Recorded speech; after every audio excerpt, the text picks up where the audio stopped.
The first tactic we'd recommend is to familiarize yourself with the critical pathway.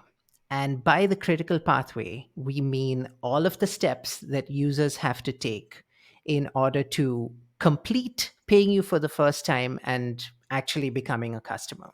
So you can go as far back as you like, and you can go as far forward as you like. But let's say, for the purposes of this conversation, we choose sign up as point A and becoming a customer as point B. What actually has to happen between those 2 points? What do users actually have to go through? And what are the necessary steps that they have to take? Because understandably, you can't map out every single screen that they see between these 2 points, because especially if you have an expansive product, the number of paths that users could be going down is infinite. The permutations and combinations are mind boggling. But the necessary steps, surprisingly, turn out to be just a handful. They have to create an account.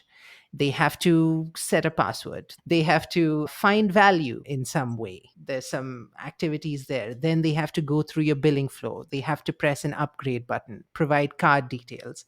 The necessary steps that they have to take between point A and point B, you can map those out. And when was the last time you did that?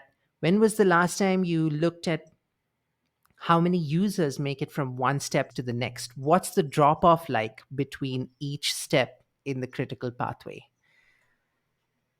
Yeah, fully agreed. And even if you aren't looking at the data and are just trying to do this heuristically, it helps in our experience just to map them out and just look at the screen states side by side, like in a big Figma board or something along those lines.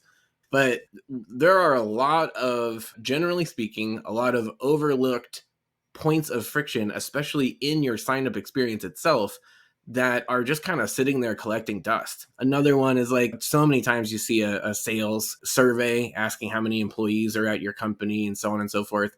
A lot of different things that you're asking people to do that are probably not ultra relevant to what they're trying to accomplish. And a lot of times, the biggest performance gains that you can get right out of the gate are just by going in and removing the points of friction that are irrelevant to the user's value creation process and might be hindering your own value creation process. Right, right. Traditionally, when you're laying out an experience like this, you're not laying out the screens that users actually look at.